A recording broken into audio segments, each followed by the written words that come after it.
వంగలపూడి అనిత గారు రీసెంట్గా ఒక ఒక విషయం మాట్లాడారు ప్రెస్ మీట్లో. మేమేమో పెట్టుబడులు తీసుకొస్తుంటే గూగుల్ డేటా సెంటర్ ఇవన్నీ మేము తీసుకొస్తుంటే జగన్మోహన్ రెడ్డి గారి కార్యకర్తలేమో కత్తులు కటార్లు వేసుకొని పోటీలు నరకటం వీటి వల్ల పారిశ్రామికవేత్తలు కూడా పారిపోతున్నారని ఒక మాట అన్నారు. దీన్ని ఎలా చూస్తాం?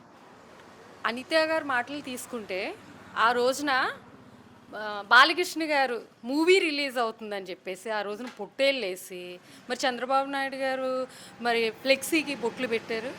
అంటే మూవీస్ రిలీజ్ అవుతే వీళ్ళేమో సెలబ్రేట్ చేసుకోవచ్చు. జగన్మోహన్ రెడ్డి గారు ఒక మాజీ ముఖ్యమంత్రి, ఆయన మీద అభిమానంతో పొట్టేళ్ళు వేసుకుని వాళ్ళు ఏదో పార్టీ చేసుకుంటున్నారు. ఇప్పుడు నిజంగా చెప్పాలని పల్లెటూరులోని చిన్న చిన్న పార్టీలు జరుగుతుంటేనే పొట్టేళ్ళు వేస్తారు. దీంట్లో ఏదో వింతగా చూసి ఇవి షాక్ చూపించి వీళ్ళు అలాగే పెట్టుబడులు తీసుకురాలేరు ఆంధ్రాకి, ఈ వంక చూపించి జగన్మోహన్ రెడ్డి గారు కార్యకర్తలు అందరూ కలిసి జగన్మోహన్ రెడ్డి గారు ఇలా ఆంధ్ర రాష్ట్రానికి పెట్టుబడులు రానివ్వట్లేదని ఒక షాక్ చూపిస్తున్నారు. అసలు అర్థం ఉందా ఇదేమన్నా? ప్రతి కార్యకర్త చూస్తున్నారు కదా వీళ్ళు ఏం పెట్టుబడులు తీసుకొస్తున్నారు, ఏం డెవలప్ చేసేస్తున్నారు. మరి 18 నెలలు అయింది, ఏం డెవలప్ అయింది? సూపర్ 6 సూపర్ హిట్ అంటున్నారు. అసలు సూపర్ 6లు ఇచ్చిన పథకాలు ఏవి? ఒక ఫ్రీ బస్ ఏదో అన్నారు, అది కూడా లిమిట్గా వేశారు. జగన్మోహన్ రెడ్డి గారు ఆ రోజున 66 లక్షల పైన పెన్షన్లు ఇస్తే అవన్నీ తీసేశారు.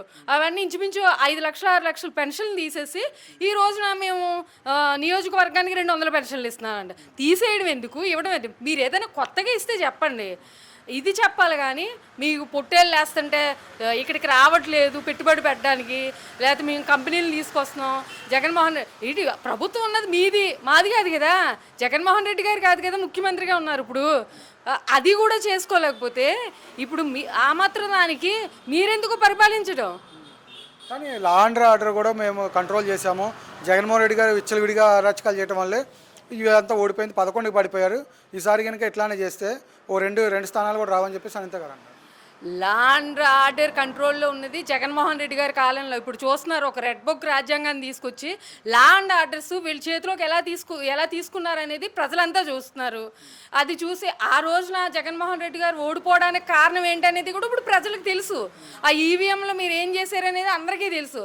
ప్రజల్లో నిజంగా జగన్మోహన్ రెడ్డి గారు ఓడిపోయారు అని అనుకుంటే జగనన్న ఒక్కసారి బయటకు వెళ్తే లక్షల మంది చూడడానికి వస్తున్నారు. ఆయన ఓడిపోలేదు, జనంలో ఎప్పుడు ఆయన గెలిచారు.